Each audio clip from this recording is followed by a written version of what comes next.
My cousin Lisa hosted a dinner party for her mother's boyfriend, and she had several people attend that dinner. Aunt Helen stayed after the party, helping clean up a little bit. And then Helen went home and then didn't hear from Lisa the next day or the next day, and was calling Lisa, and Lisa wasn't returning her calls, which is very unusual.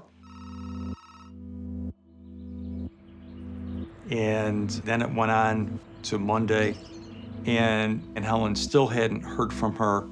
And then she started becoming a little bit concerned. Then Helen received a phone call from Lisa's work, and they indicated that Lisa hadn't been in work for a couple of days. And Helen became alarmed because that was completely out of character for Lisa. So Aunt Helen drove over to Diamond Heights, and when Aunt Helen arrived at Lisa's condo, there was police tape surrounding the building. Neighbors had reported a foul odor coming from Lisa Valdez's unit. The manager noticed that the door was unlocked. He opened up the door and saw a body on the floor, basically right in front of where the door opens. And he quickly closed the door and called 911. The manager had stumbled into a murder scene. Lisa's body was on the floor at the foot of the bed. She was in a pretty advanced state of decomposition. There was such a significant amount of blood. It was plainly obvious that a violent struggle had taken place, that she had met a very violent death. The neighbor reported that at about 1:30 early Sunday morning, they heard a loud thumping sound above, which would have been Lisa's apartment. We knew that her mother had left around midnight, but the lack of forced entry into her apartment indicated that she had to have opened the door. There was no other explanation. We could tell that there was no robbery or burglary involved, since her purse and her belongings, money and jewelry and whatnot, were not taken. But on a closer investigation, detectives make an odd discovery. Part of Lisa's hair has been cut off. A fixation that her killer must have had with her, taking a souvenir. The people were terrified because it is a gated community. Someone can't just walk through the neighborhood and gain access to your dwelling. It was impossible. Detectives believe that Lisa was murdered in the early hours of Sunday, May 17th. And then on Monday, May 18th at 10 a.m., the housekeeper opened up the door and saw a body on the floor, naked. She heard the voice of a guy, and she thought she was interrupting an intimate moment with Lisa and another person. So she leaves, and then nobody finds Lisa until Wednesday. The toilet seat in Lisa's bathroom became a focus of my attention because it was left raised. It was inconsistent with a woman living alone. Inspector Schultes dusts the seat for fingerprints. All of Lisa's friends and family provided prints, and that allowed me then to compare them to the prints off the toilet seat. The fingerprints on the seat belonged to someone other than Lisa and her guests.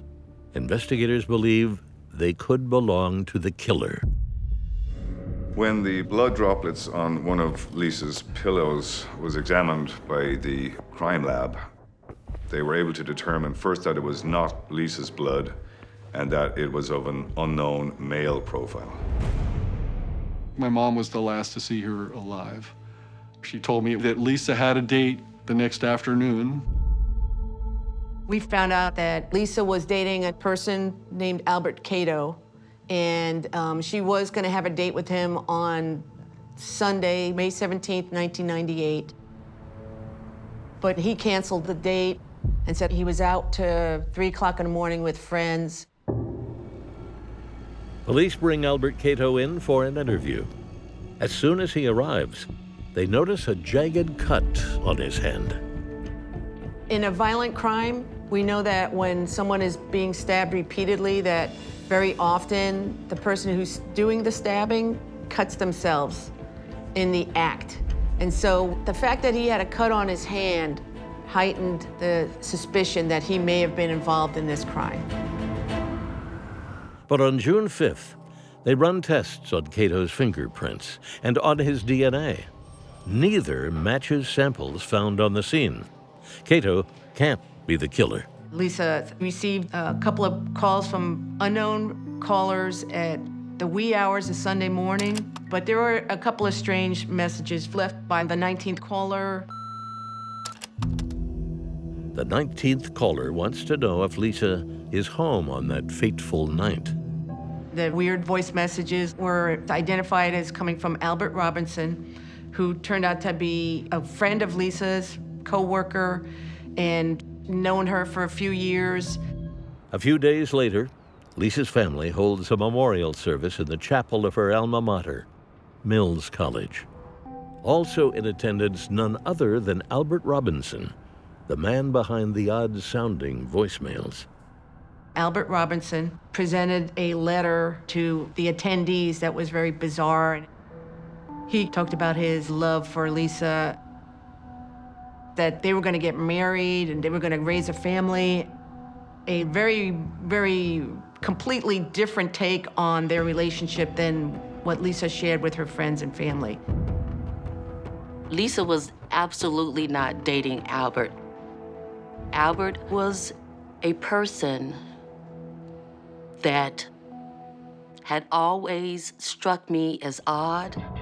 When a search warrant was served at his home, detectives found photos of Lisa all over his house. But once again, the DNA and fingerprints failed to match, eliminating Robinson and dealing another major blow to the investigation. No information was coming in as to who or why anybody would want to kill Lisa, and they definitely hit a dead end. 10 years after Lisa Valdez's murder, her case remains shelved. But Inspector Schultes always kept it in the back of his mind. And then on September 2nd, 2011, I got a phone call from the state, the DNA laboratory, the CODIS laboratory. Here's the good news, you got the hit. It's all the markers. Every single peak is matching.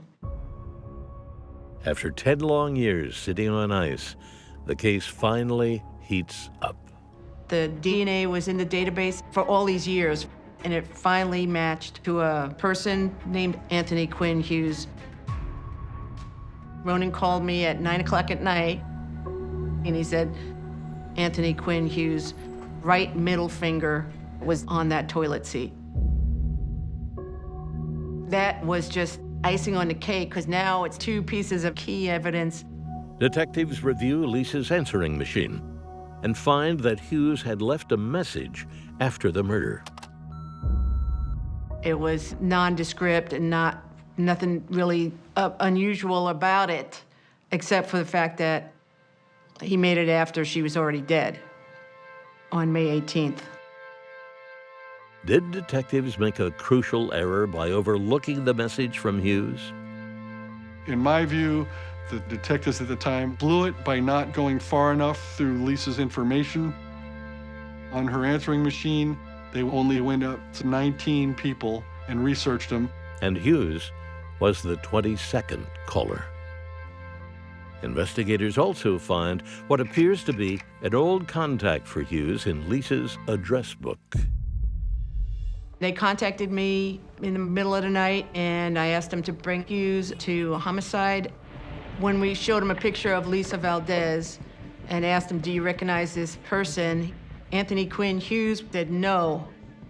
And then I asked him, so you don't know Lisa Valdez? And then he did a double take, shook his head, and he said, oh yeah, we dated in high school.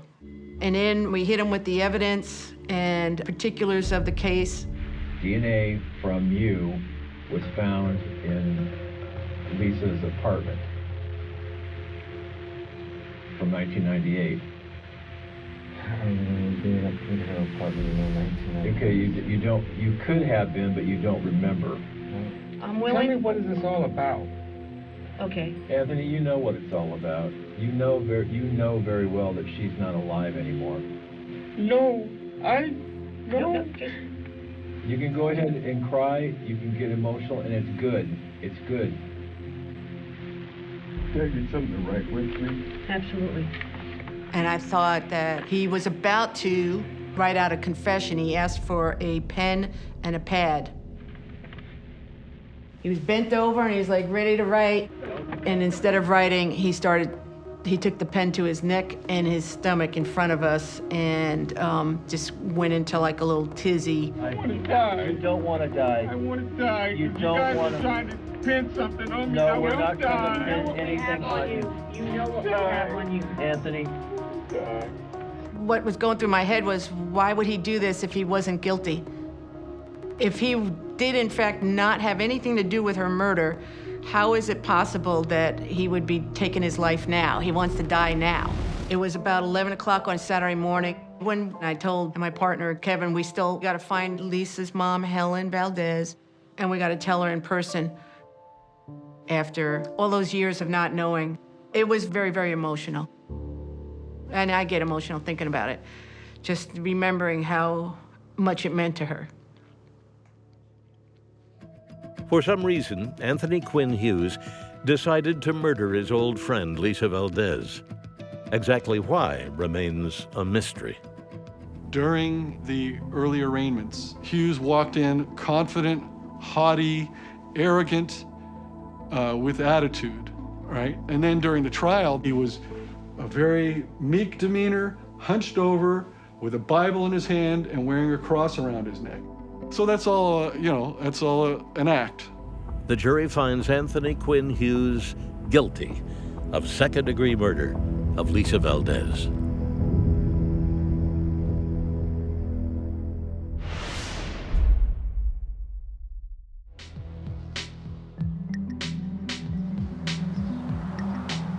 Three miles shy of the Arkansas border, this is the neighborhood 13-year-old Shannon Capers calls home.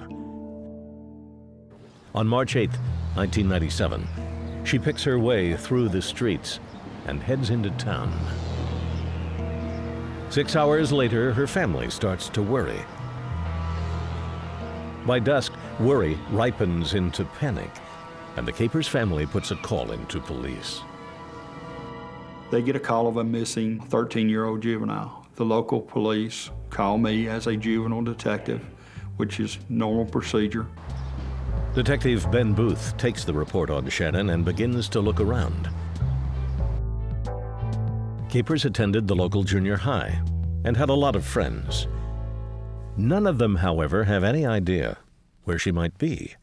After 3 days, we went to the local news media, ran her picture, photograph on local news media. I also entered her name into NCIC, which is the National Database for Police Officers, Crime Information Center.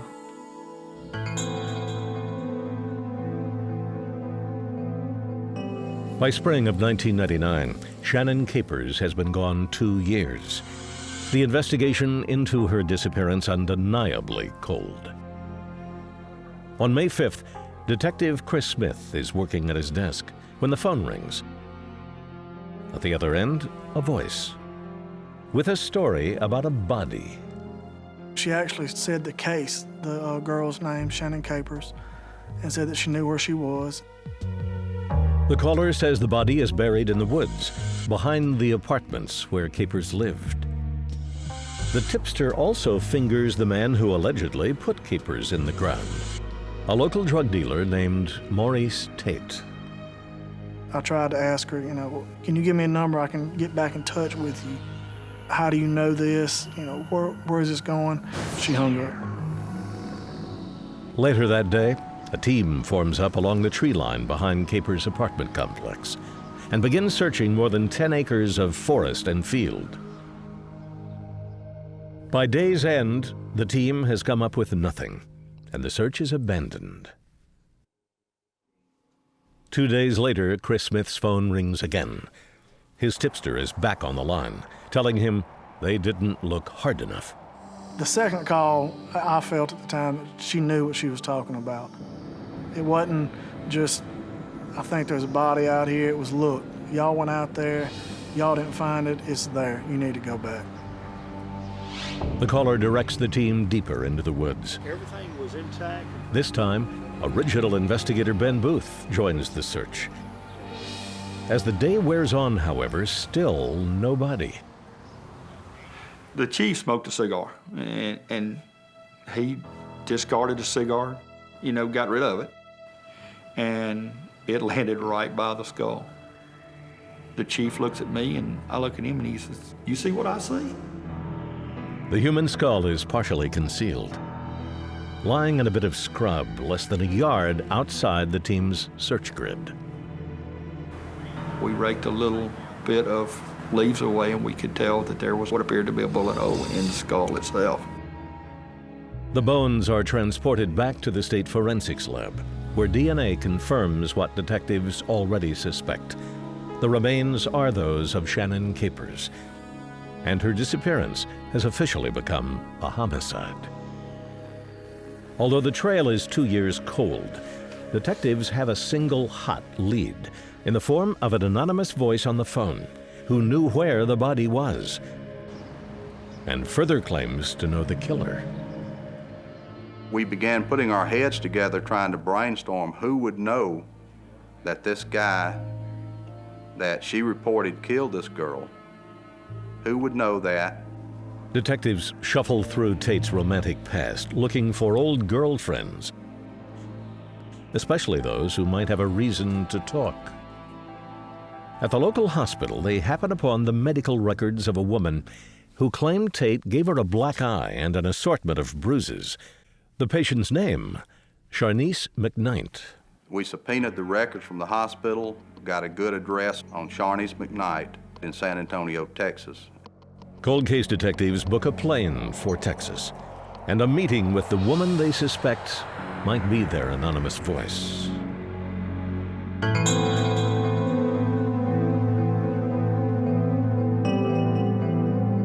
They beat on the door, they came to the door, It was the Louisiana police and Texas police. She said, "Well, okay, what do you want to ask us?" And she wasn't volunteering information at that point, but she knew why we were there. Detectives sit down with McKnight and press her about Tate. It's not long before the 20-year-old begins to worry. I'm kind of knowing, okay, dang, I'm gonna go to jail because I told where it was. Several minutes into the interview, she did confess that she had made the anonymous phone call, and she also told us that Maurice Tate is the one who had told her years earlier, when Shannon Capers first came up missing, that he had killed her. As cold case detectives suspected, McKnight is a woman scorned. She tells detectives she and Tate share a child, and that Tate beat her, and often. Beatings that cost Tate his girlfriend's silence. He broke my nose and he did me real bad, so I went home and decided, okay, now is a better time than no time. McKnight tells detectives Tate had gotten Shannon Capers pregnant, a fact that did not sit well with Tate, and apparently enough reason to kill the 13-year-old. McKnight then provides the details. He took her to the back. He said he choked her, he shot her, and he put her in the hole that he dug. McKnight's story fits with physical evidence found at the crime scene, including the bullet hole drilled through Capers' skull. Detectives, however, need more than an informant's word to make their case for murder. They will have to do it the old-fashioned way, face-to-face, inside a police interrogation room.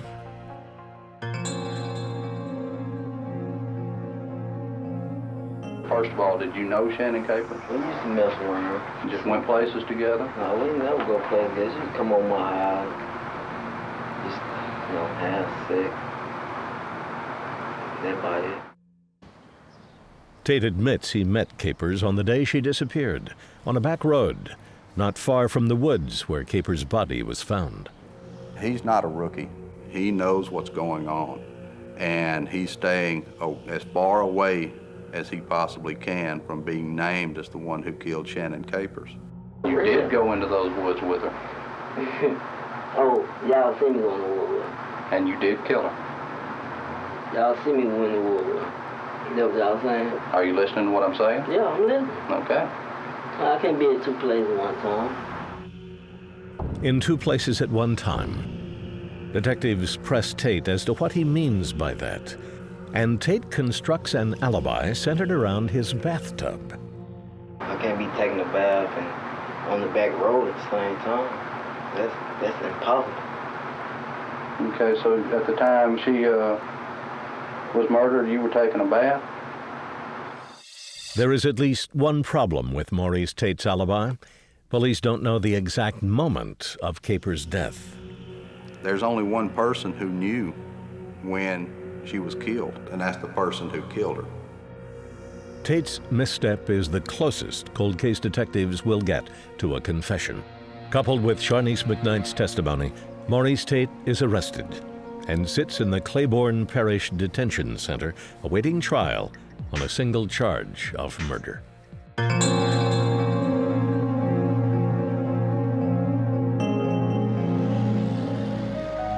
After 4 days of testimony, the case goes to a jury. Less than 30 minutes later, they return a verdict: murder in the second degree. Maurice Tate receives a mandatory life sentence for killing a 13-year-old he was afraid might be bearing his child. This family went for 2 years wondering where their daughter was. And in 1999, they learned where their daughter was and what happened to their daughter. They went for 2 more years wondering who did this. The murderer was convicted, and they were finally able to bury their daughter.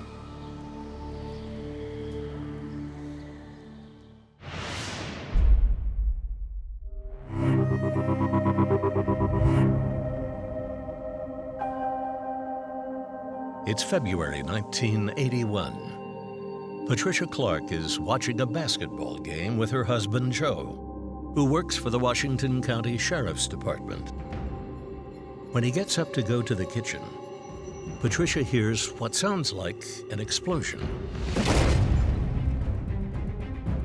She finds Joe collapsed on the floor from what she thinks is a heart attack. The shocking truth would take 33 years to uncover.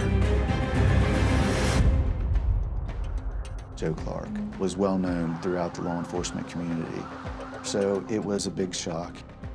At that point, to say that Joe had been shot, he'd been ambushed in his own home, you just don't believe it. It changed everybody's outlook and responsibilities. First thing you want to do immediately is secure the crime scene. I started on Joe's house. That night, Joe's wife heard a pop from the kitchen. She thought the light bulb had just blew. She saw Joe on the floor. There was a little bit of blood. She thinks his head hit the counter.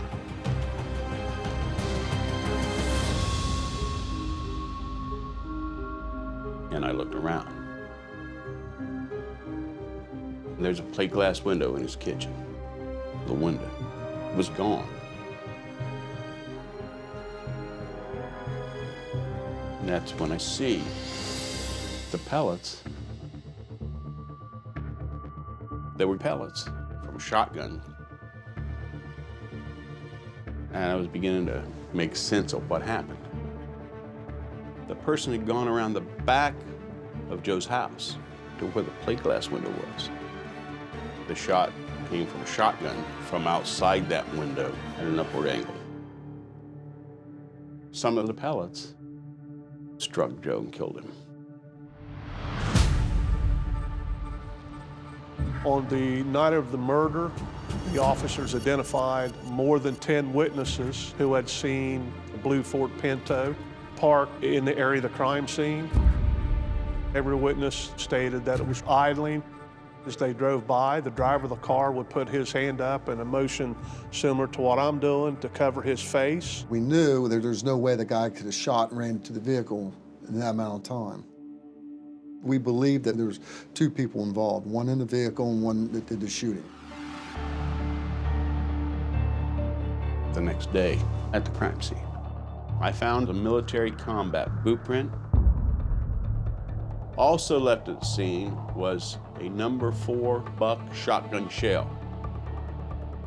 So basically at the scene, there wasn't a whole lot of physical evidence to collect. During Joe's short career with the sheriff's office, I knew he had a lot of passion in combating the drug use in Washington County. Clark did an interview talking about the presence of narcotics that was suspected in the area. He said he was going to be naming names the following week and arresting people. He was interviewed that Friday. The article came out the day he was killed. We said this has got to be drug related. 3 days after the homicide, I get a call from the dispatch center.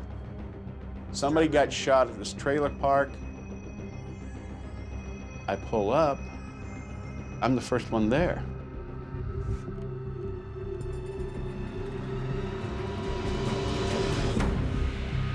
I found the victim on the floor. He was a drug dealer. Another drug-related murder. That's too big a coincidence. I separate the drugs from the non-drug leads. And I talk to members of the drug community, users, dealers, informants. An informant gave me the 2 names, Mr. Washington and Mr. Jones. He told me they shot the drug dealer in the face. I think that Washington and Jones was the same people responsible for the homicide of Joe Clark. Washington Jones was from the Cuyahoga County area. We got a hold of the Cuyahoga County Sheriff's Office, and he said, I'm very familiar with him, and I have him in jail right now. I said, we're on our way. I said, you all know why I'm here. I said, I want something. You got information. I said, tell me about the shooting at the trailer park. He goes, it was just supposed to be a ripoff. Ripoff turned into shooting.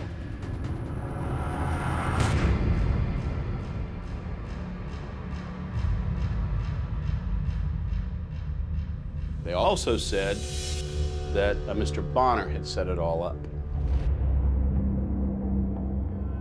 I interviewed Bonner. I said, well, I come here talking about Joe. He said, don't know anything about it, wish I could help you. And I asked him, well, what about the drug dealer got shot?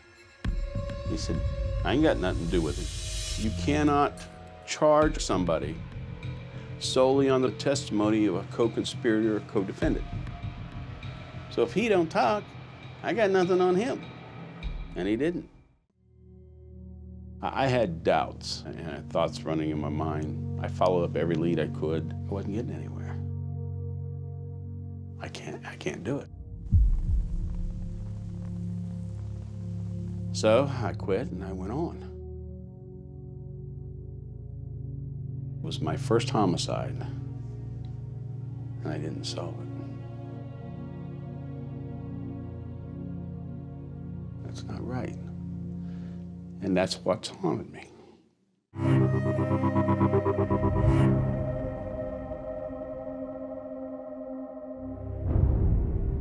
Sheriff Minks asked me if I'd be interested in starting up a cold case unit, and I accepted. When we took over the case again, it was over 30 years old. Lieutenant Clark's house, after he was murdered, was occupied by several families, but the interior walls were never moved.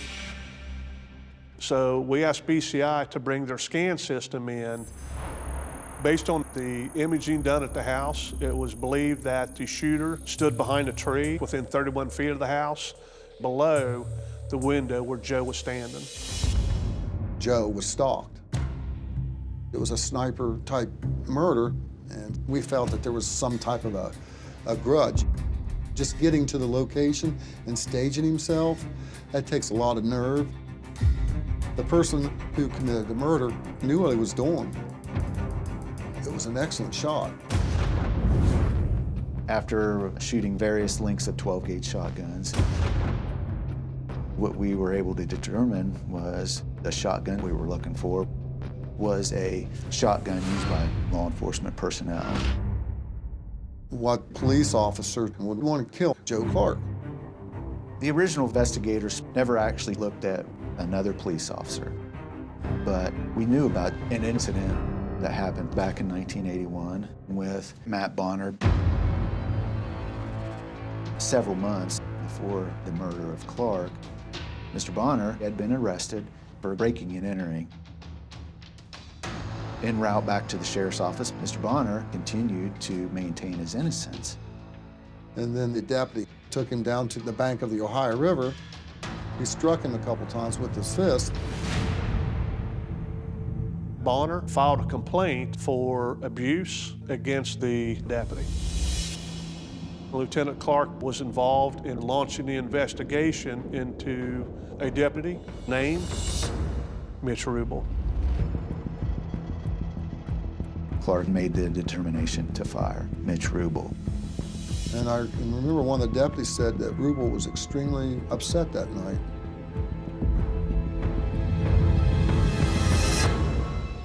He does fit the profile in this investigation. Mitch Rubel comes from a military background. He served in Vietnam. Mitch Rubel was a gun fanatic. He was driving the sheriff's department to issue number 4 buck in their shotguns. Also, through our investigation, we found out that Mitch drove a blue Pinto, but it was registered in his wife's name. We contacted Mitch Rubel and asked him if he'd come to the sheriff's office so we could interview him. On the night of the murder, Mitch had an alibi. He told us that there was a guy named Todd Smith and that he had stayed with him that night. So, of course, we wanted to question Todd Smith. So me and John went and interviewed him, and we talked to him in my unmarked patrol car. He admitted that Mitch had spent the night there, but they said they didn't go nowhere. But we didn't believe that. We interviewed him for about 4 hours. Only when we offered him police protection did he finally open up and say, "I'll tell you the story." Todd was at his apartment, and Mitch knocked on the door. Mitch asked him, "Do you have any of these shotguns here at the house?" And Todd had one that Mitch had given him earlier, and he asked for that shotgun. He gives it to Rubel. They get in Rubel's blue Ford Pinto. They go by Lieutenant Clark's house. Rubel gets out of the vehicle. Todd sits there and waits. He said he waited there so long, and he was starting to get scared and starting to get frightened.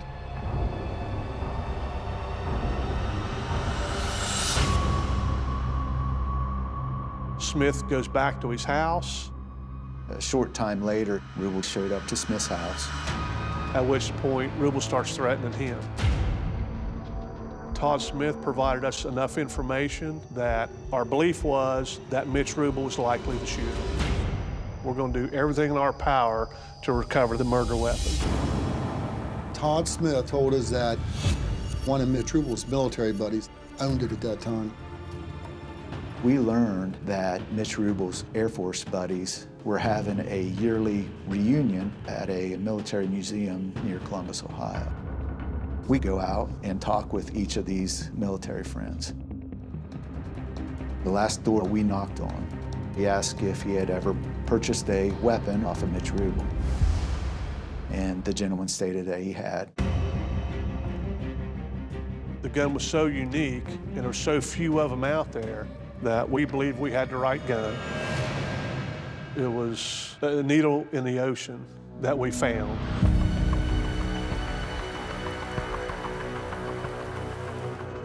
Mitch Rubel had been terminated by Lieutenant Clark, so he has the motive to kill him.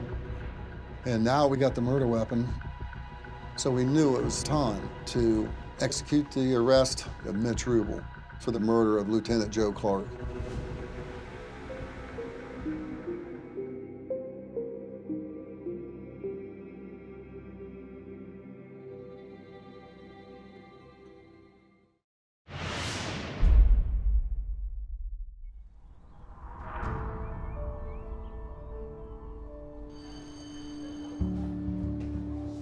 On a chilly morning 4 days before Christmas, the halls of a Lancaster elementary school buzz with holiday excitement. But something is wrong. Sixth grade teacher, 25-year-old Christy Marak, is missing. Christy was never late for school. I thought, what? You know, it was just so unlike her. So I called her apartment about 5 times. Nothing. I left messages, Christy, where are you? We're worried about you. And that's when I called her mother. My mom was kind of in a panic saying, you know, Christy didn't show up for work today, which was really odd. We didn't know what to do. Christy's family lives 2 hours away. Principal Harry Goodman volunteers to check on her himself. So I pull up to her apartment and her car's iced over. And I knew something was wrong. Christy was my middle sister. Christy was the kind of person that she always was smiling, always energetic. She was that kind of person also, you know, just kind of try to make everybody laugh. Okay, this was Christy and I at our senior prom in May of 1985. She was a very kind person. She was the kind of person that would really do anything for you, and I know a lot of people say that, but she truly was. I ran outside the door and slammed it shut, and I was in shock. I remember I was staggering, going from apartment to apartment, pounding on the door, just screaming. And finally, somebody let me inside, and I called 911. Within minutes of Harry's frantic 911 call, police and rescue units arrive at Christy's apartment. When the officers entered, they did see the body of a young woman to their immediate left in the living room. She had some significant facial injuries. There were marks around her neck, so potentially a strangulation was involved. She's nude from the waist down, with the exception of her socks, and her clothing that she had from the waist up were pushed up to her upper chest. Any detective would have a logical conclusion that there's a sexual assault involved here. It was immediately apparent that there was a struggle that ensued right inside the door, as evidenced by the scuff marks both on the floor, on the frame of the door, on the door. The struggle continued into the living room. There was bodily fluid on the carpet, so they cut the carpet out around that stain, and it was eventually sent to the lab for processing and analysis. Police begin canvassing the neighborhood. A woman who lived in the same complex said that right around 7:15 that morning, she was walking her dog. She saw a light-colored or a white-colored vehicle parked in the overflow parking lot, which was directly across the street from Christy's townhouse. She saw what she described as a white male with a muscular-type build, stringy dark hair, exit that vehicle and walk into the area of Christy's apartment across the street. As she was observing all this, her roommate came out, and as they were engaging in conversation, they heard this really loud kind of high-pitched scream. They weren't sure if it was Christy or not, but it came from the direction of her apartment. So the detectives developed a sketch of the person that was seen in the area that morning. Christy usually left for work around 7:30 to 7:45 in the morning. This was a murder that occurred in broad daylight. So this was really a brazen act for somebody to enter into the apartment and leave without being seen. So it was very frustrating for detectives at the time. The community was on edge, and they wanted to know who had committed this heinous act.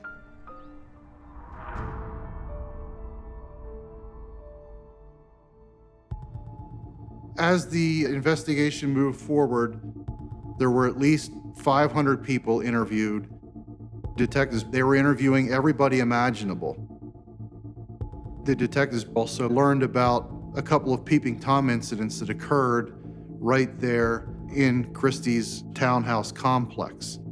Although the Peeping Tom incidents were reported and they were investigated, that led nowhere because the description given was very general. They were leaving no stone unturned, trying to find information to build on and move forward. Just couldn't do it. For the next 2 years, few leads developed. The days turned into weeks, and weeks turned into months, and months turned into years. By 1995, there were at least 1,500 people that were interviewed, nearly 60 people that had been cleared as suspects in this case. And then at this point in time, the case is what investigators would say became cold. I knew that the case could always be solved because of the DNA evidence. And I knew that technology was changing. I knew that just getting the additional resources would be able to help to solve the case. A second DNA test of the sample from Christie's apartment is submitted, reigniting the case. I remember seeing these pictures come out, and I, again, had that fresh hope. I had that fresh hope that, wow, this is something even further with technology, and this could be it. We're hoping that some tips that are going to be generated are going to provide us some useful information in the investigation. Well, that didn't happen. Things just weren't transpiring the way I thought they were gonna. I gotta admit, like I said, it was deflating. But we all just persevered, and the goal was to never give up here. 25 years after Christy Marek's murder, there is new hope. Thanks to the genetic genealogy technology used to capture Joseph D'Angelo, the infamous Golden State Killer. That's when I got started. Thanks to the original crime scene investigators, we had DNA both from Christy herself and from the carpet that was underneath her. We were able to upload that to GEDmatch and then wait for the relatives to appear. I knew that the suspect was going to have some Latin American ancestry, and specifically Puerto Rican, because the snapshot phenotype had also predicted that the suspect was going to have some Latin American ancestry. And so I dug very deep into the local Lancaster newspapers. Finally, she gets a hit. There was an article that talked about how he liked to cook Puerto Rican food because his biological father was Puerto Rican. And that was like, hallelujah.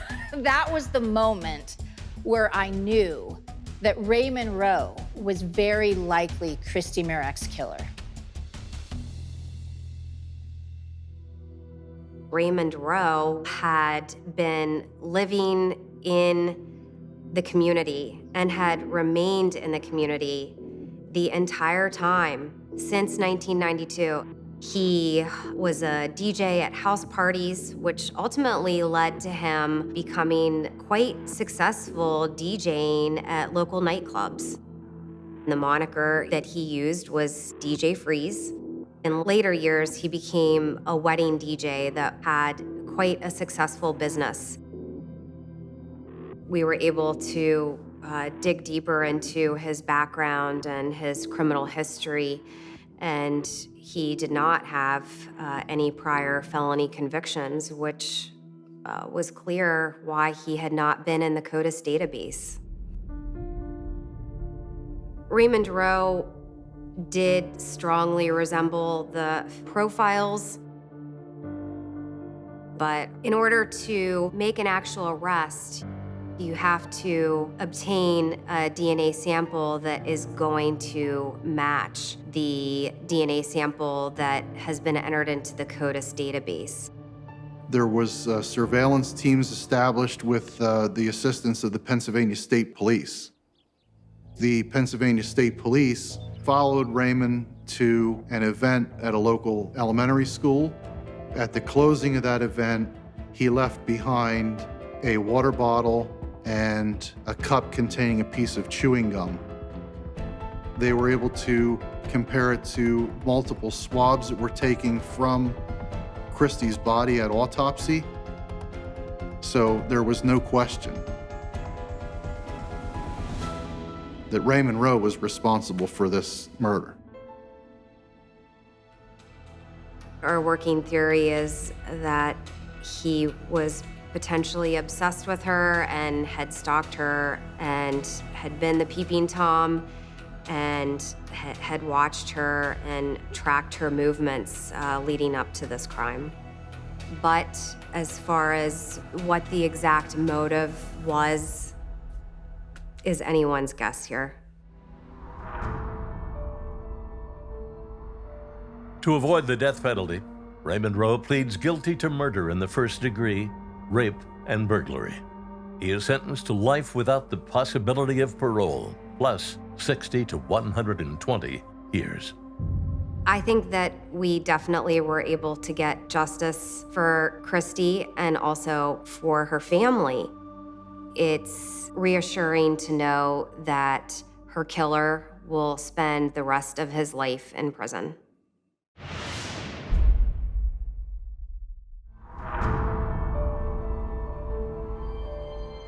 I was home with my mom, and I remember my mom getting a phone call from my Aunt Joan, Dave's mom. He hadn't come home for supper. Honestly, the first thought, when he didn't come home, I thought, uh-oh, he's in trouble. He stayed out later than he should have, you know? And then I thought, well, it's not like him, though. She sent his older brothers out to look for him. His places that he would normally look, they checked everywhere. Dave wasn't one for confrontation. He wasn't one that liked to fight. He wouldn't defend himself as quickly as he would defend others.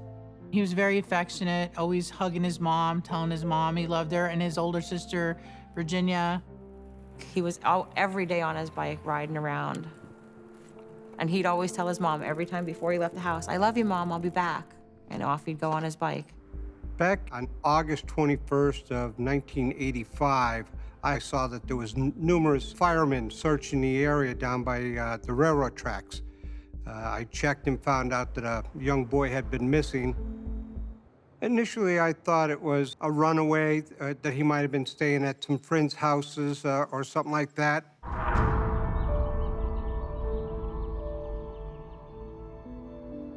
Dave's bike was found by his sister, Virginia. It was on the railroad tracks in the bushes. Virginia was devastated when they found the bike. It made the realization that, you know, there was definitely something wrong and we just needed to find out what it was. Dave's bike was like his right arm. He wouldn't go anywhere without it. He wouldn't just leave it behind. Ginny took it hard and she wanted people to do things, and she kind of felt, I think, helpless. It was really frustrating that, you know, the police couldn't come up with anything. My aunt cried just nonstop. She would just come to our house. I could still picture her sitting in the chair and just crying and crying. As time went on, days turned into weeks and then months. We had no idea where he was or who he was with or if he was even okay. My brothers and I walked all over Schuylkill Haven, and I think we hung these on every telephone pole, put them in every grocery store, every storefront window that we could possibly find, and all hopes of trying to get some information. There were many times I took extra walks in what would be the train yard, again, checking the boxcars and the cabooses that were left there, checking the bushes in the area. I figured if anything had happened to David, it would have had to have been somewhere in that area. And there was no David. I was contacted to respond to an address over on Cadwell Street because of something that had been found. A Schuylkill Haven resident has found a skull in the woods not far from his home.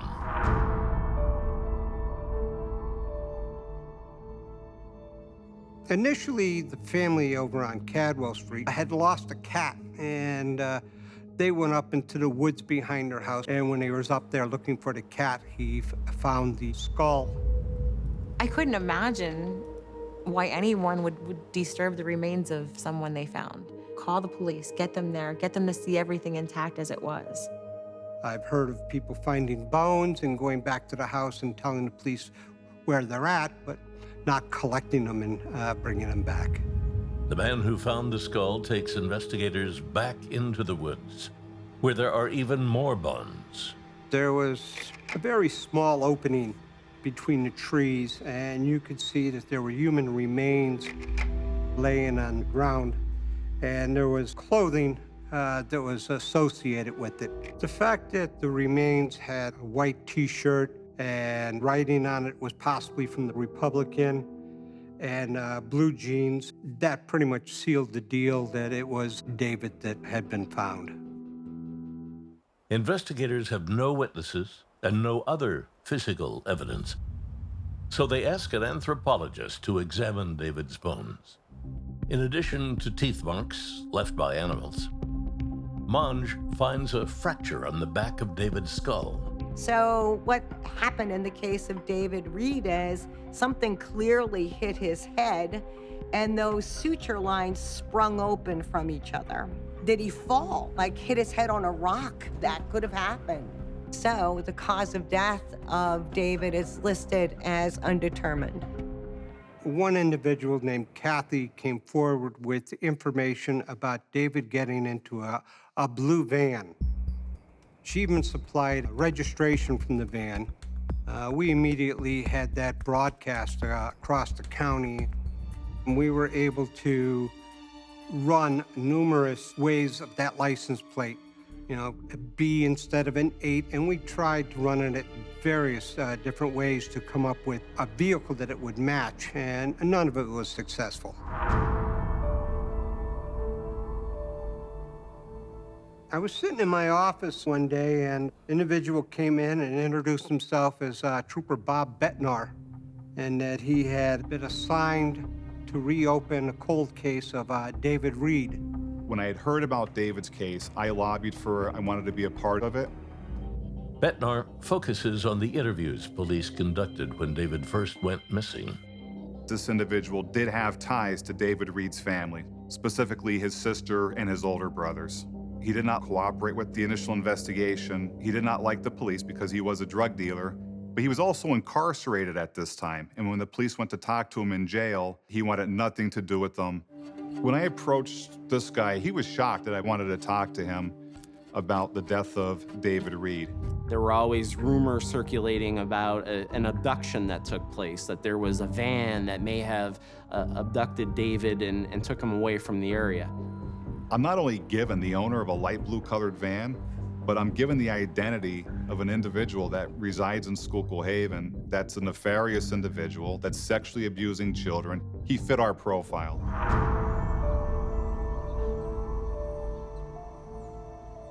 We're all excited that, we may have solved this case in a short matter of time.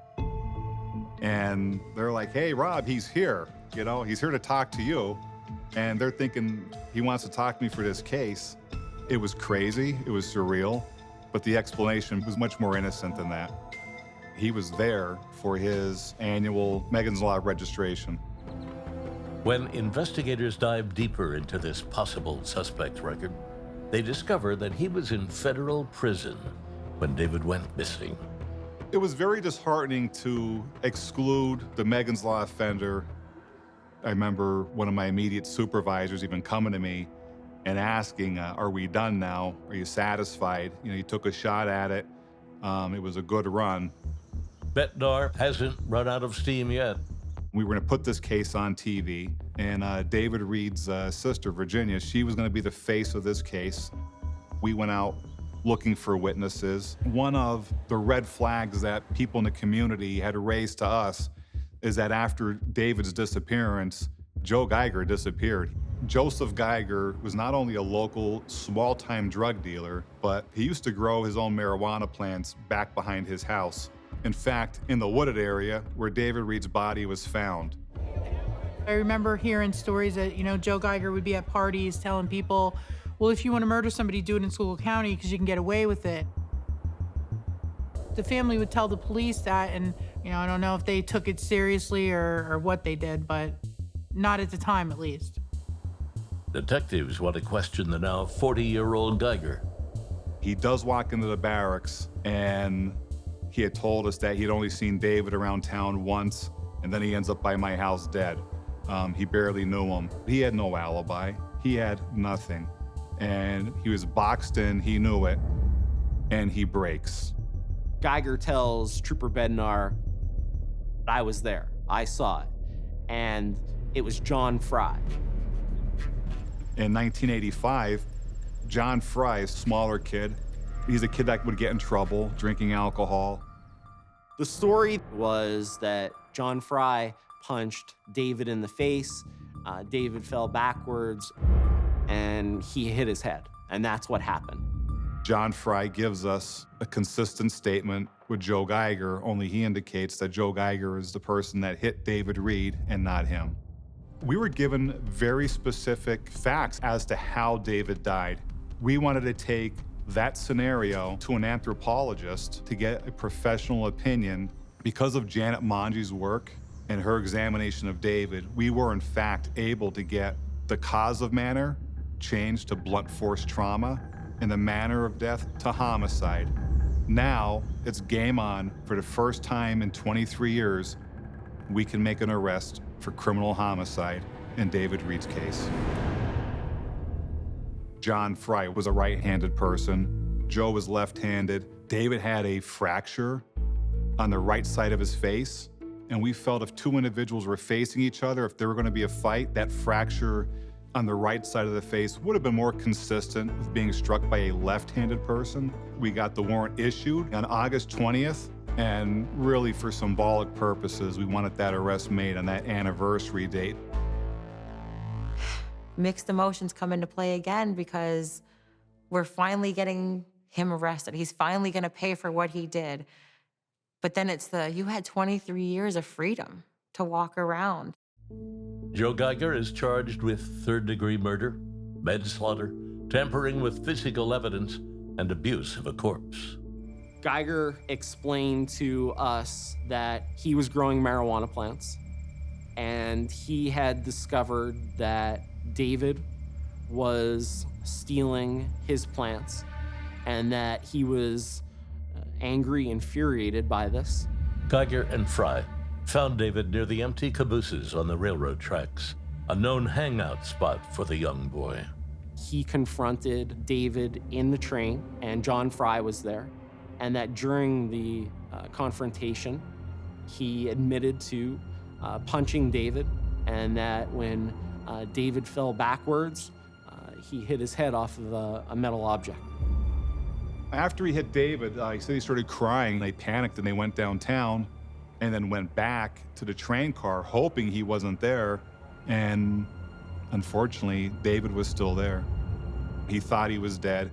And rather than notifying anybody, he took the coward's way out and he hid his body. I'm glad that, and that he did have to tell what happened in his plea deal, but I think that a lot of it, like the crying, they told me he cried a lot. I think that was more because he was caught, because in court he showed no remorse.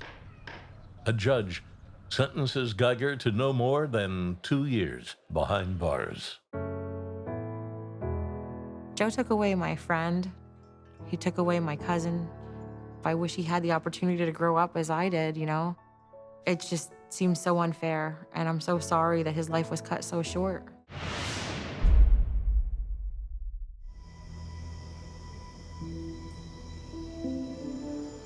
At 2 a.m., 25-year-old Antoinette Kovar gets into her car and drives home from work. She turns the key and steps into her kitchen. Inside, a masked stranger waits in the darkness. I had my hand on the handle, but he was behind me and had his hands over my eyes and my mouth and said, "Don't say a word. I'm not gonna hurt you." The next thing I remember, he was kind of dragging me from the back to the bedroom. During the attack, Kovar's bedside phone continues to ring. She tells the rapist it's her boyfriend and he'll be coming home soon. With that, the man abruptly stops and makes for the front door. He said, "Don't you come after me or I'll come back." Well, at that instant, when I heard the screen door close, I said, "That's too bad." And I jumped up, grabbed it was a robe sitting on my stationary bike. I grabbed that, wrapped it around my bottom, and I ran out the front door after him. But he was gone. I was in the middle of the street. He was gone. Antoinette Kovar runs back to her house and dials 911. Police arrive and discover that the rapist entered through an unlocked window in the living room. They dust the house for fingerprints, but find only those of Antoinette Kovar, suggesting the rapist wore gloves. Meanwhile, Kovar is taken to the emergency room, where an examination yields a sample of her attacker's semen and possibly his DNA. Now, all this victim can do is wait for the police to make an arrest. Over the next 2 months, they identified 4 more rapes, all occurring on the south side of St. Louis, all with the same MO. A single man, face covered, wearing gloves and carrying a gun. He marks his crime with his signature behavior, performing oral sex on his victim before raping her. After the attack, he adds a final, twisted detail. He would make them bathe after he raped them, I guess to destroy evidence. He thought, his thinking was he could destroy evidence that way. St. Louis mobilizes a task force to hunt for a man detectives are now calling the Southside Rapist. 3 months after its inception, the task force is out of working leads, and there are no new cases to follow. The team is dissolved. The investigation goes cold, and stays cold for nearly 3 years. 1 a.m. Sex crimes detective Mark Chambers is working alone at his desk when the phone rings. The voice on the line is that of a woman who has just been raped. Apparently, the rapist came through a kitchen window, because we found the kitchen window open where he had gotten in. Came through a kitchen window and came upstairs. He was wearing a ski mask. He was armed with a gun. He had gloves on his hands. And he did basically the same thing that the Southside Rapist had done in the past. It appears the Southside Rapist may have returned. St. Louis detectives need hard evidence. They send a semen sample from their victim to be compared to the DNA profile developed from the prior assaults. The DNA is a match. Detectives expand their investigation geographically, hoping to get a fix on their suspect's reach. We decided to call a meeting of all the interested departments from the area to see if any of them had had any similar occurrences.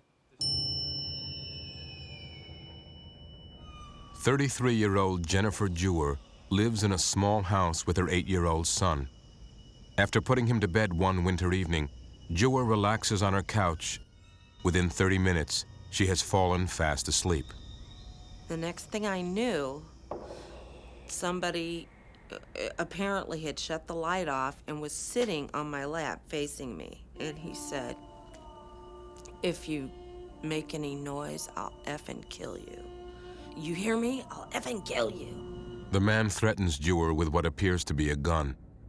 He forces her into the bedroom and begins to sexually assault her. Finally, the rapist gets up and leaves the room. When Jewer is convinced he's no longer in the house, she wakes up her son and drives them both to the police station.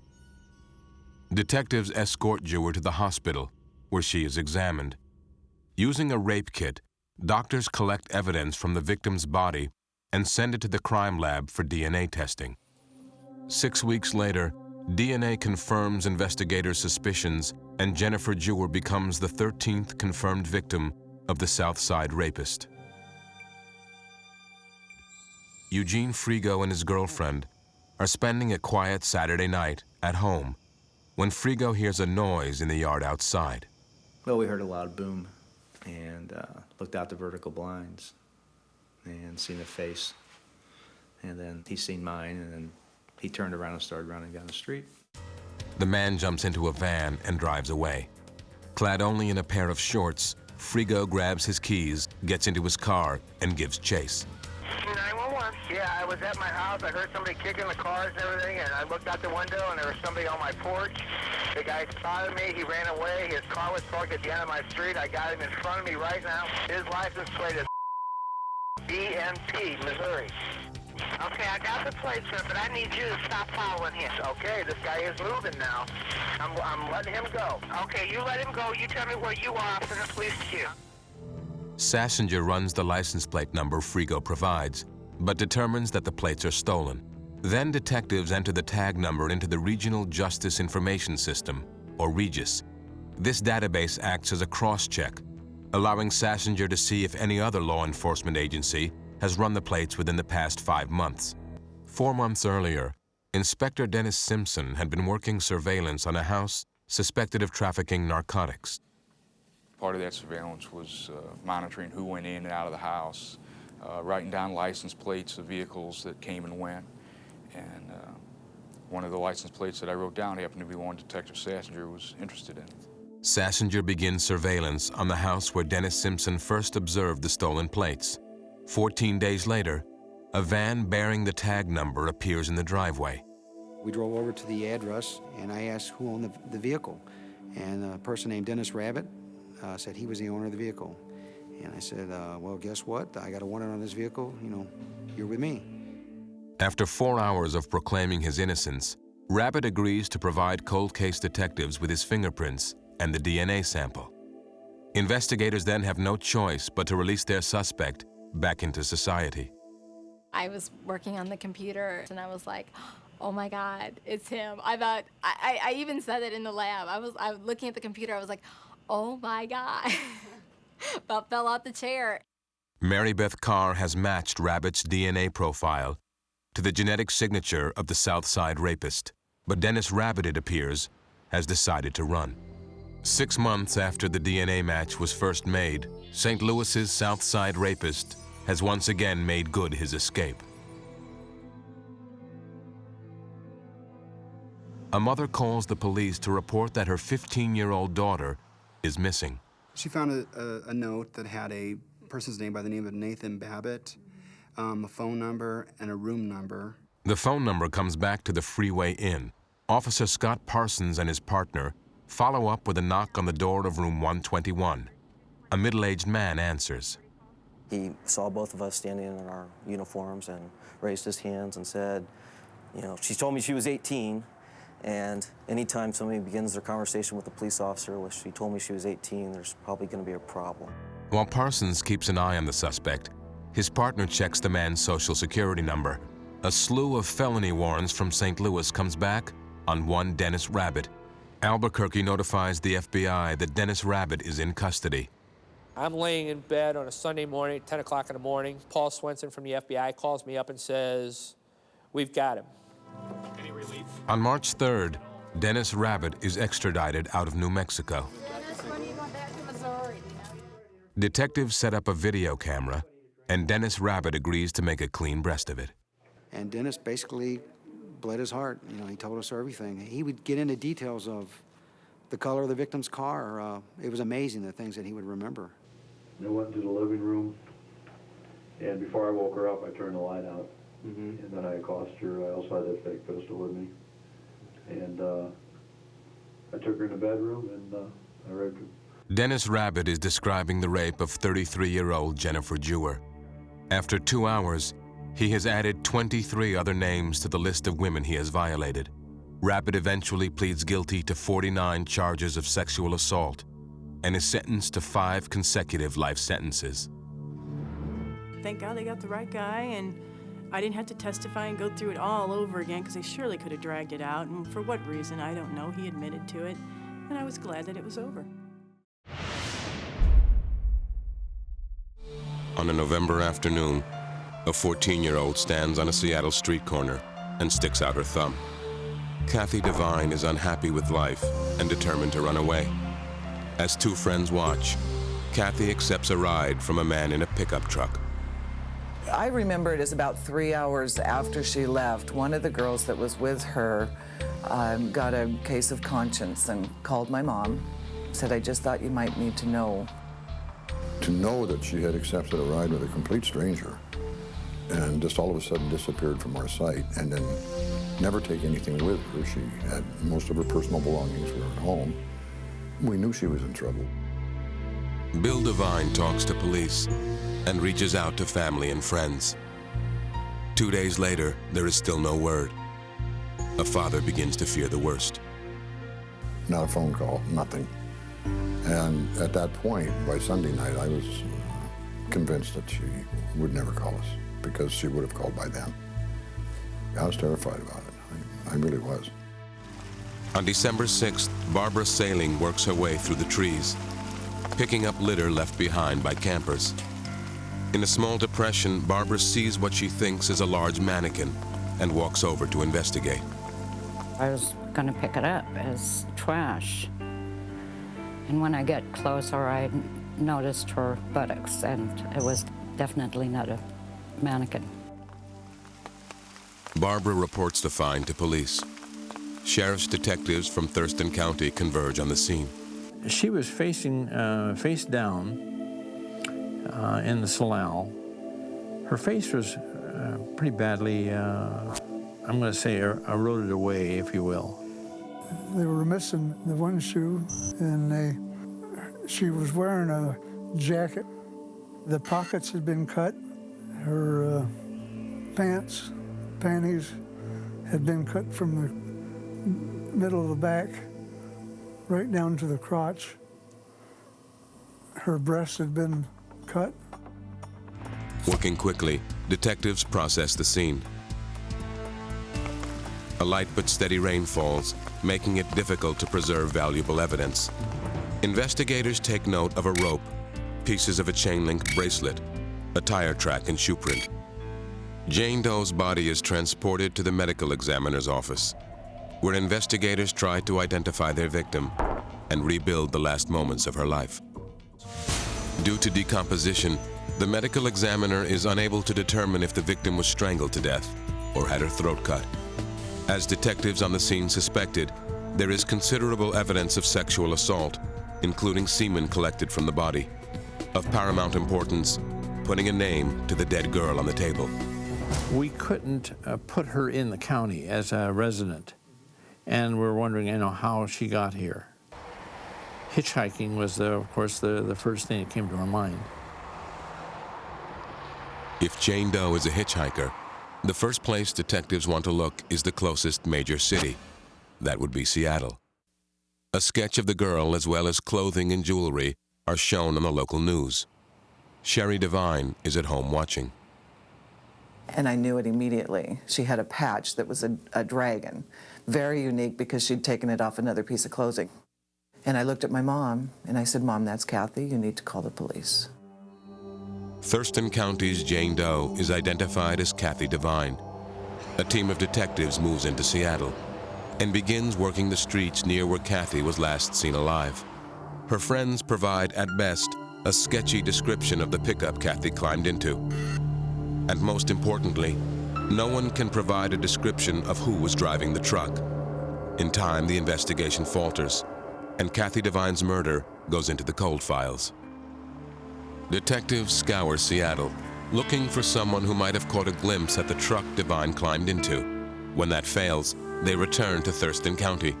Detective Paul Barclift begins to read through police reports filed around the time of Devine's death. Almost immediately, one report catches his eye. First thing I come across was Cosden's truck burning in the middle of the night. Cosden is William Cosden Jr., a local thug with a violent past. The mysterious early morning fire, coupled with Cosden's bad boy reputation, and the fact that Kathy Devine was last seen getting into a pickup, are enough to pique the interests of detectives. Then a couple of tips filter in, and William Cosden moves from a topic of interest into the realm of suspect. We had two tips. mailed in anonymously suggesting William Cosden Jr. is who we should look at. It was an anonymous tip, and you'd really never know what to expect, but when there's two of them, certainly somebody ought to take some notice, and we did. Detectives dig into Cosden's past and find more than just a local bully. In 1967, he was charged in the rape and murder of a woman in Maryland and served time in an asylum for the criminally insane. Cosden left the East Coast and moved to the Pacific Northwest, where he got a job working for his father at a local truck stop. Just off Interstate 5 sits the Restover Truck Stop, a place where truckers stop to gas up and hitchhikers catch their next ride. The truck stop community is one that is tight-knit, especially when the law comes calling. At that time, nobody was saying anything. All of them's jobs kind of depended on it. But finally, I got one guy that gave me a statement. The witness claimed he saw William Cosden on the day his truck burned, and that Cosden had blood on his clothing. When the witness asked Cosden about the blood, Cosden claimed he was poaching deer. A few hours later, Cosden's truck went up in flames. If he had killed Kathy Devine, any evidence was gone. With no other witnesses and the truck destroyed, detectives have nowhere to go with their investigation. William Cosden is put on the back burner. In the summer of 2001, Cosden is in jail for raping another woman. Jeremy Sanderson is a forensic scientist for the state of Washington. In August of 2001, he extracts a DNA profile from semen collected in the Kathy Devine homicide. Sanderson develops a full genetic profile, runs it through the state DNA database, and turns up nothing. After I had done that without a hit, then just as this housekeeping item, well, could you run his blood sample also? We found this. Maybe it'd be valuable, so go ahead. Why don't you try it out? The sample detectives give Sanderson is William Cosden's. The analysis is straightforward. The results unequivocal. What DNA analysts call a 13-locus match, pretty much as good as it gets. The probability of selecting somebody else at random and they're coincidentally also having a matching profile that was found to be shared between William Cosden and the semen sample was approximately 1 in 71 trillion. The DNA match proves Cosden had sex with the victim, not that he killed her. Cold case detectives need to sit down with Cosden, get him talking, and hope he makes a mistake. Haller pulls out the DNA test results and informs Cosden of the 1 in 71 trillion match weighing against him. I says, Bill, if you never had any contact with Catherine before, you never seen her before, you never had sex with her or anything else, how did your sperm get in her vagina? And his only response to that was, I haven't killed anyone. It's got to be a mistake. Haller knows he has Cosden in a tight spot. I started doing a bunch more follow-up work, locating and interviewing other witnesses. And there were still a lot of them still alive. One of the people investigators speak with is David Pershon, a regular at the truck stop Cosden's father owned. Did you see anything suspicious in the back of that truck? Seen that sleeping bag was all bloody. And then I seen that brown walking stopper shoe. It had some kind of dark laces in it. Pershon's description matches the shoes Kathy Devine was wearing when she disappeared, one of which was never found. It is the final piece to a puzzle of murder, with William Cosden at its very center. On March 8, 2002, he is charged with rape and murder. 4 months later, a jury convicts him and he is sentenced to life in prison. Marlene Major disappeared in 1980. 1 year later, a jawless, toothless skull fragment was found in the woods not far from her home. Local police have always suspected Marlene's husband, Bill Major, of doing away with his wife. But in the days before DNA, the toothless skull could not be positively identified. Without Marlene's body or any other proof of foul play, the case has languished for the better part of 2 decades. It's a cold case. It's as cold as it gets. Lalana Bramble was 4 years old when her mother Marlene disappeared. My dad basically told us that she was a drug addict, alcoholic prostitute, you know, who just really didn't care about us, and that she had run off with another man. After a childhood of sexual abuse at the hands of her father, Bill Major, Lalana grew to distrust his tales about Marlene and eventually began to suspect him of murder. As an adult, she confronted him. You know, just tell me what you did with her body so we can bury her, and I'll leave you alone. I said, I won't force the issue, won't try to get you prosecuted. You know, you can just live your merry little life. And he laughed at me. And his specific words to me were, if you think I'm gonna tell you where your mother's body is, you're crazy. So at that point I told him, I said, okay, fine, it's on.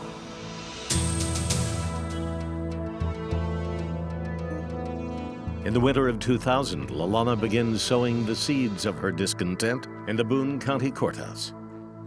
Her pleas take root in the office of the newly elected prosecutor, Linda Talley Smith. I have a passion for trying to close cases, and this is one of those perfect cases where you feel like you have to commit everything that you possibly can, every resource available to you, so that you can tell this family, we have done everything that we could possibly do. Smith calls upon Special Investigator Todd Kenner.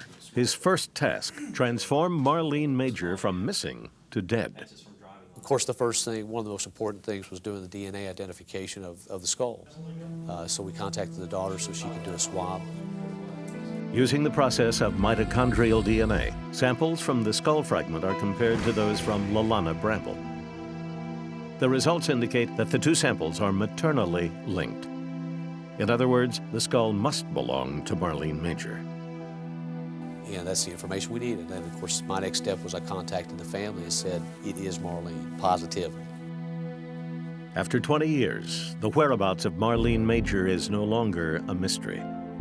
The case is then handed to forensic anthropologist Emily Craig, who examines the skull and transforms Marlene Major from dead to murdered. There was a gunshot wound to the head. The exit wound was right here in the top of the skull. In addition to the gunshot wound, Dr. Craig finds evidence of attempted decapitation. There were cuts here, here, here, here, here, straight across in a line.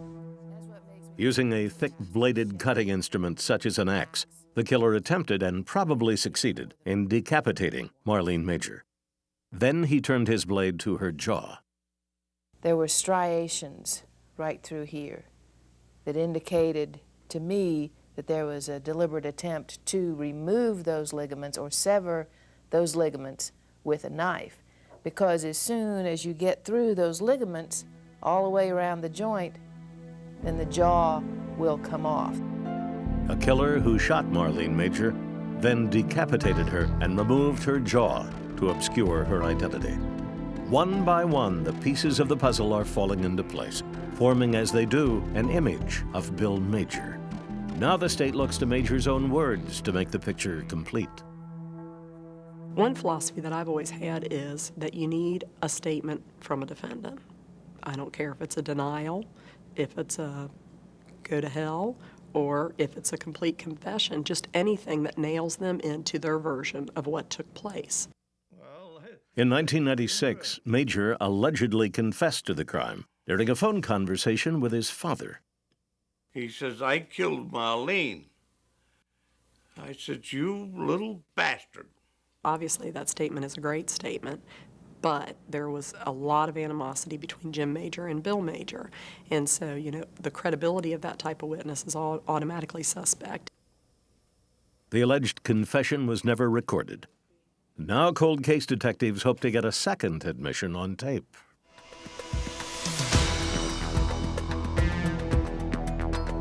Investigators Todd Kenner and Tim Carnahan traveled to the home of Jim Major in the spring of 2000. Major agrees to a wiretap on his phone as he calls his son Bill and discusses the details of an alleged murder confession made 4 years earlier. Hello? Hello. What are you up to? I just finished breakfast. Just finished breakfast. For Christ's sakes, it's lunchtime. Basically asked him what we were after was, one, to confirm that the conversation did take place in '96, and to get what details he could out of him. Bill, I said, I'm calling you up, I want to know something. He said, what's that? I said, why won't you tell me where you buried Marlene? Immediately, you know, there was what I recall pause on the phone. I keep getting calls from Lolana, and she wants to know where her mother is so that she can get the bones and put them in a casket and have closure. Yeah, and put me in jail for life. There was no denial there. He's basically saying, if I tell the truth, I'm going to jail. Christ, at least you could be decent enough to say where you dumped her. I'll tip her where the body is if you let me know. And then she's gonna bounce it right back on me again. Then I'll have them Kentucky cops coming up here to arrest me and take me back down there again. They didn't get you yet. It's been too long. There's no such thing as too long. He's confirming the conversation took place. He's confirming that he did this horrible thing. She pulled a gun on you. You took it off her and shot her, right? Yeah, that's one story. That was your story. That's what you told me. But you told me you killed her. Well, at the time I was in jail and I was pretty well upset. That's when the cops said, we got him. We got him. The conversation between father and son provides cold case detectives with the one element they have been missing. If it's recorded, it's evidence. The suspect's own voice confirming what they have long suspected. Bill Major killed his wife Marlene almost 20 years ago. You have pulled off the perfect crime, haven't you? No, I wouldn't call it perfect. Don't you even feel bad for killing her? I don't have any kind of conscience about anything. Well, you are one tough bastard. To think that the son I raised could do such a thing. Not long after Bill Major hangs up the phone with his dad, he is arrested and charged with murder in the first degree.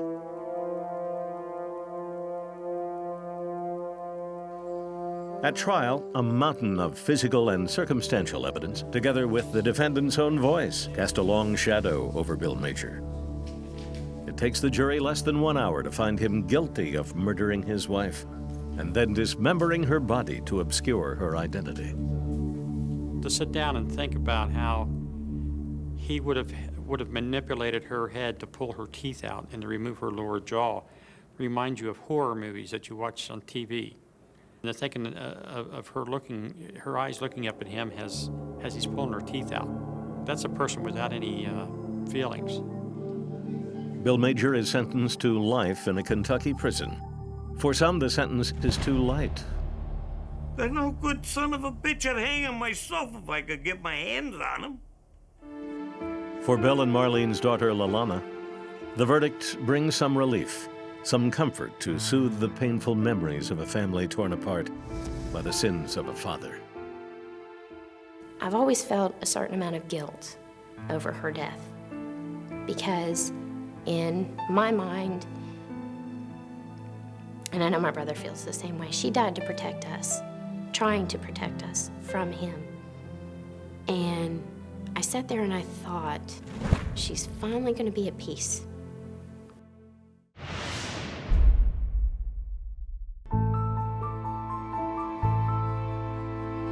Chuck and Cheryl met through a mutual friend and just hit it off right away. I think it's the first time she fell in love.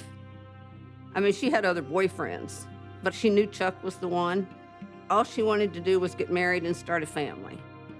October 6, 1979, Chuck and Cheryl were married. I was the flower girl. I got to wear the pretty dress. My brother, I had never seen him happier. The couple moves into a townhome in a quiet Aurora neighborhood. They have family nearby and a close network of friends. Their condo was super, super nice. They would have friends over a lot. Every Wednesday was her house cleaning day, laundry day. Everybody knew the fact that she was home all day on Wednesdays. Chuck went to work, went home for his lunch so he could have lunch with Sherry. Was there for a while, and then he left and went back to work. There was something laying by the front door. It was out of place. There was also some laundry that was kind of knocked over. He called out to her. He walked up the steps is when he found her. As he got to the top of the stairs, he saw her hanging from the doorknob with an iron cord around her neck.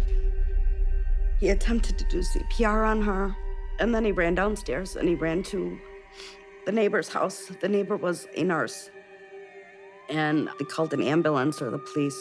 He continued to do CPR on her until the paramedics arrived. Cheryl was my daughter, my firstborn. I called her Sherry from the time she was born. She was always a mama's girl. We were about 4 years apart.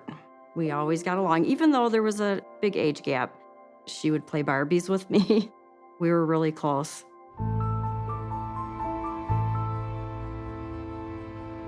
You have to look at the husband first because he's the closest one, and that's tough because they're grieving at the loss of a loved one. Not only was Chuck his spouse, he was also the last person to see her alive, and he was the one who found her body. So he fit all three criteria of what would make the #1 suspect. Chuck went through many, many hours of questioning. They would go over his story again and again and again, and it took a toll on him. Chuck was very angry with the police department because in his mind, he loved this woman so much, how could you ever consider me as a suspect? It never crossed my mind that Chuck ever hurt her. Never crossed my mind. We spoke with Chuck, who obviously said that he was working that day. We checked into his whereabouts between 2:30 and 6 p.m. and confirmed that he was seen on job sites. Investigators rule Chuck out and scour the crime scene for clues. They looked for evidence of latent prints on door handles, on her purse, on some of the items that were collected. A lot of the prints were smeared, smudged, and they had overlays, so they didn't identify a suspect. During her autopsy, her fingernails were clipped, and there was an apparent blood stain under one of the fingernails. The one thing we know is that the murder weapon was something that was close by. Her sister said that she last spoke with Cheryl at 3 p.m. that day on the phone, and then at 3:30, neighbors of the adjacent apartment heard a door slam, and then they heard several loud thuds, and then at 6 p.m. is when Chuck gets home and finds her. So the timeline was basically 3 p.m. to 6 that we were looking at. Detectives look for a connection between Cheryl's murder and a string of burglaries in her neighborhood. Part of their initial investigation was to determine whether somebody had encountered Cheryl Lynn at home when they were attempting to burglarize her home. The Halls recently had a deadbolt installed on their door. That deadbolt was intact. There did not seem to be anything disturbed within Cheryl Lynn's apartment, and there really wasn't items of value that were missing. Larry Galloway worked at the same cable company as Chuck. Larry and my sister went to high school together. Him and his wife would socialize with Sherry and Chuck. They kind of became casual friends. I think she always thought of him as a little bit odd. He showed up there about 2 weeks before her murder while Chuck was at work. And he stayed for approximately 20 minutes. He made her feel uncomfortable, so much so that she told a friend about his unexpected visit. Mr. Galloway answered questions about his whereabouts, his relationship with Cheryl Lynn Hall and her husband. Between the hours of the murder, he was at his parents' home mowing the grass. He also tells police why he visited Cheryl's home before the murder. He was there to talk about some union business. Chuck was a union steward. Larry Galloway had been fired from his position at the cable company, and my brother was able to save his job through the union. There was another time that my brother was unable to save Larry's job. They weren't able to get any more information from Galloway, and there were no other leads for them to follow. The cops really had no choice but to move on. Initially, the investigator spoke with Larry Galloway, and he gave his alibi and said he had no knowledge of the murder. Again, his name kept coming up as someone that could have possibly been involved. There were several people that were asked to take polygraph tests. Mr. Galloway declined and ceased any cooperation with the investigation moving forward. Once Larry Galloway refused to cooperate, once Chuck had been ruled out as a suspect, then that's where I think they hit that wall. It was eating at me every day that went by. So I called Larry and I said to him, Larry, you're going to get what's coming to you one day. And he said, bring it on. And hung up. It was like an explosion inside of me. He just didn't seem to care what happened to her. We felt like we were kind of backed into a corner. In 1997, advancements in technology and DNA had started to evolve. Larry Galloway refuses to give police a DNA sample. Prosecutors take the case to a grand jury, which issues a subpoena ordering Galloway to provide a DNA sample. His lawyers appeal the order to a judge. The judge ruled that there was insufficient evidence to force Mr. Galloway to provide a DNA sample. He got away with not giving his DNA. I was thinking, if I could just get my hands on you. Our hopes were once again just absolutely shattered. Chuck, I believe, wholeheartedly suffered from PTSD. He would just start crying for no reason. He had 2 boys, and he loved them with all of his heart. But there was still in the back of his mind this terrible thing that had happened to him. I had 10 years of law enforcement experience when I began looking into Cheryl Hall's murder case. In my mind, there's only one person that knows what happened, and that person is Larry. We set up surveillance on Larry Galloway's residence and sat there for about 2.5 hours until he left the residence with another gentleman. He drove to the Chili's restaurant. We maintained a visual on him while he was eating his meal. After he left the restaurant, that's when we went up to the table to collect his straw and utensils and napkin. The swabbing from the straw matched the bloodstain under her fingernails. This was the break that the case needed. This was what the family had been waiting for. We walked up to Larry Galloway and I advised him that he was under arrest. Larry had no emotional reaction, didn't ask any questions. I told him the warrant was for murder, and he put his hands behind his back and was very compliant. Just hours after the arrest, detectives question Larry Galloway. There is absolutely no doubt that you were there when this occurred. No doubt. We just want to know. We just want to know why. Okay, that's all we want to know, is why this happened. I can't answer you. Why can't you answer me on that? Because I didn't do anything. You didn't do anything? Done a lot of stuff, nothing like that. When you say nothing like that, and you've done a lot of stuff, what are you talking about? Oh, you know. He showed no remorse. We both knew without a doubt that we had the right guy. Prosecutors prepare for trial and quickly realize their case is far from airtight. There were a number of obstacles in this case. One of the challenges was the volume of DNA that was recovered from the crime scene. This was a case that was built on DNA, so any inconsistency was a significant concern. We made a decision to resolve the case by way of a plea agreement to hold him as accountable as I believe that we could based on the evidence. We took the plea deal because we're not gamblers.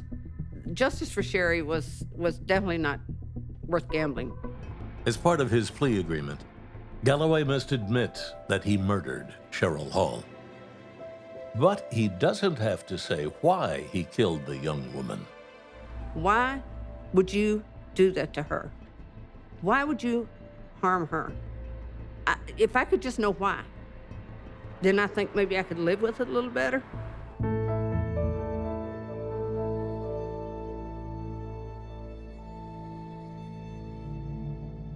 We got a call saying that Larry Galloway was out of jail. And I'm thinking, how could he be out of jail? He hasn't even served his 5 years. Just a few months later, the family faces another heartbreak.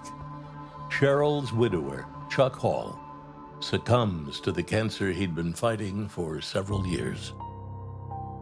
My brother got to die knowing that the world knew that he was not a murderer. And that brought peace to him and to me. And losing my brother was very hard, but I knew he was going to be with his wife, with the love of his life. It was really, really foggy out. Jackie was at work. It was about 5 or 6 o'clock, and she wasn't getting off till like 9 or 10. And she called the house and asked if she could pick me up when she got off work. And when I went and asked my mother, she said, "It's foggy enough. There's liable to be a murder tonight, and you're not going anywhere." Jackie was my very best friend. To this day, I'll be honest with you, I feel like maybe it wouldn't have happened if my mom had let me go that night. In June of 1985, Jackie Johns has just turned 20 years old and lives in the tiny town of Nixa, a rural cattle ranching community nestled in the Ozarks. She was just a typical 20-year-old with a bevy of friends. Everyone in the area knew her, and she was a friendly, charming, outgoing young girl. Jackie worked as a waitress in the Nixa Selborne Cafe. It used to be attached to what we called the sale barn, where they had cattle auctions and so forth. It was a very casual restaurant. That's where I met Jackie years before. She'd been a waitress there for some time. A bunch of cowboys. They come in with dirt and probably cow or horse manure or whatever on their boots, and we would serve them. Jackie always served them with a smile. All of us girls probably flirted at one point. Jackie and me both, I mean, probably more so her. Jackie would work at the cafe, and her boyfriend, Cody, actually worked at the sale barn. He was a very quiet type guy, a few years older, in the process of getting a divorce, but it wasn't final yet. And she just fell head over heels for him.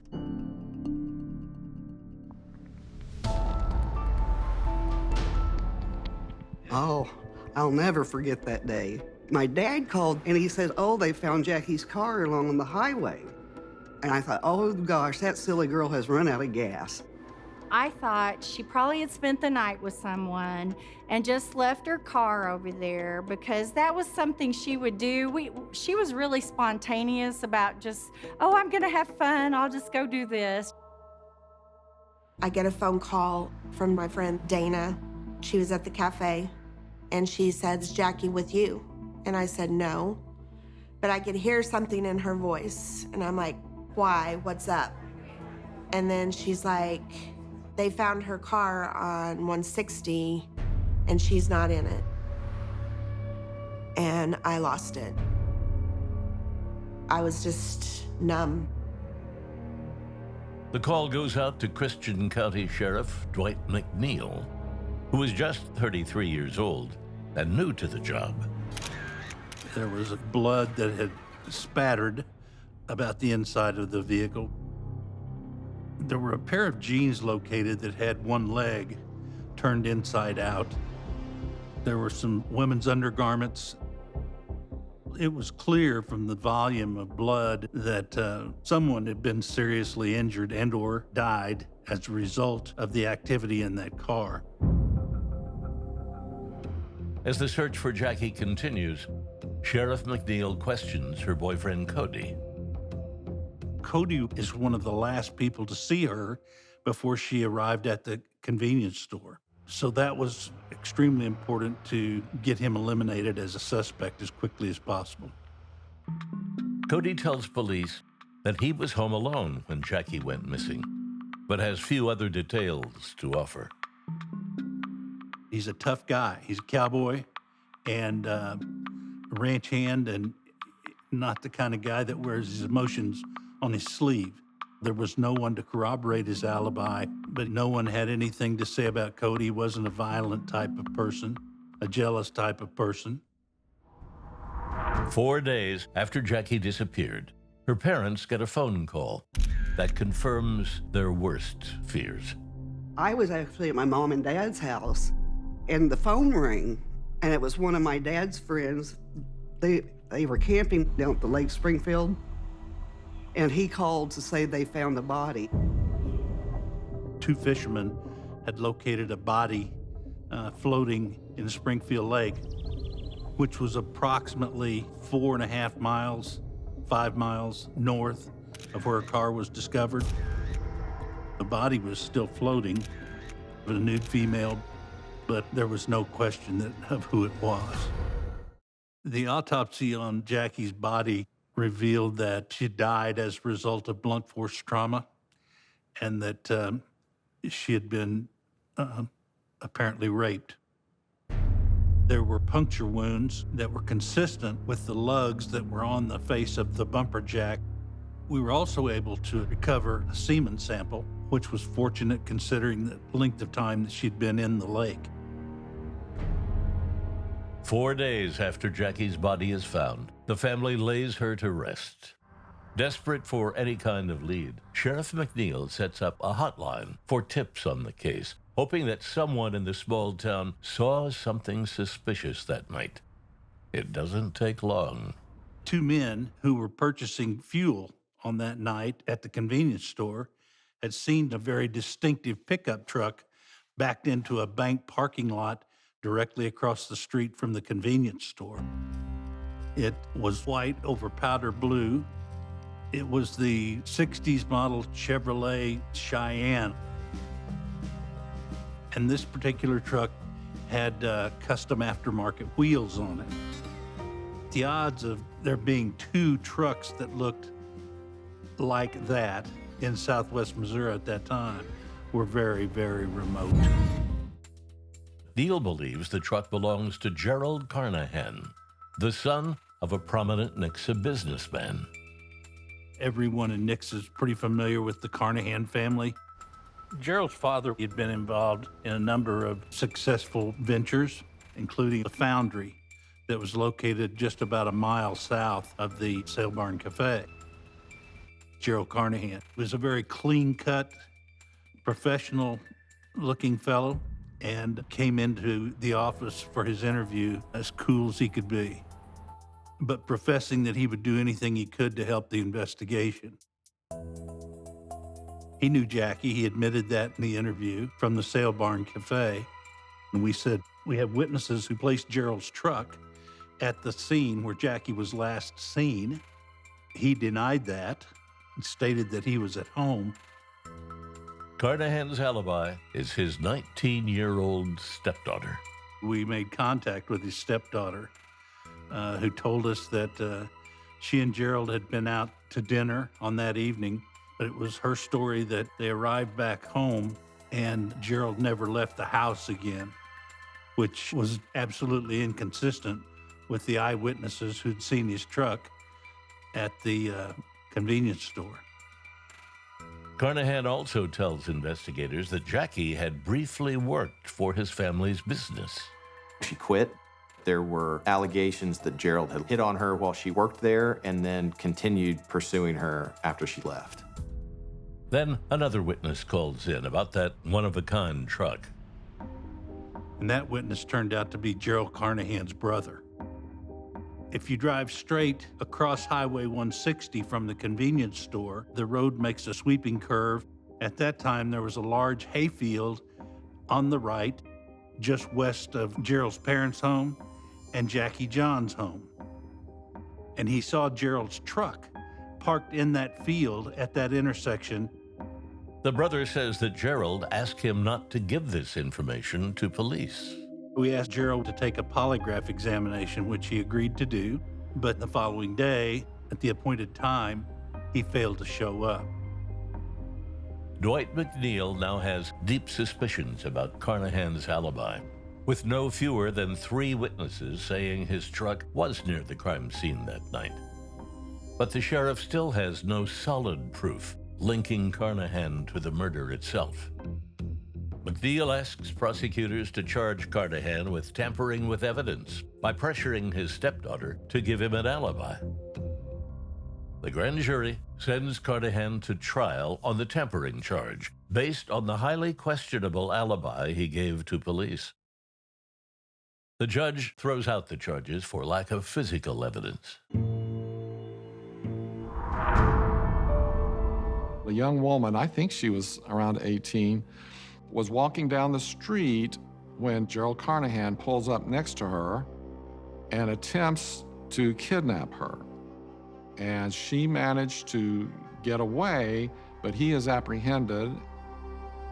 It was really bizarre because, if you're Gerald Carnahan, everyone in town knows who you are, and he attempts to kidnap an 18-year-old in a part of town that was not at all secluded, and he wasn't even alone. A friend of his was driving the car. So it was really a strange situation. I think there was a sense that he considered himself untouchable. He was convicted of the attempted kidnapping, but did not receive a lengthy sentence, just a few years. DNA is becoming more mainstream now, and we can do a lot more than we could. But because the swab had been in the water for multiple days, it was a big concern that may be for naught, but we decided to do it anyway. So at this point, we start trying to get a search warrant to get a DNA sample from Mr. Carnahan himself. And we told him that we had a search warrant for his DNA, and we said this is about the Jackie John's death investigation. And I saw a small little tear, coming down the corner of his eye. Sergeant Dan Nash collects the DNA swab and rushes it by plane to the state's main crime lab in Jefferson City. There was an urgency because Gerald made frequent trips to China. He still had his passport. He had married a woman from China. So we had this great sense of we need to get it done quickly before he has a chance to leave the country. I think like at 5:30 in the morning, my phone rings, and I remember Jason saying, "We got a match, it's him."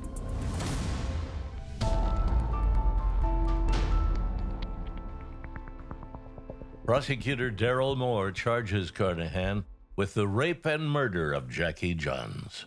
The family agrees to waive the death penalty to shorten the trial, in the hope that Jackie's ailing 83-year-old father will live long enough to see justice served.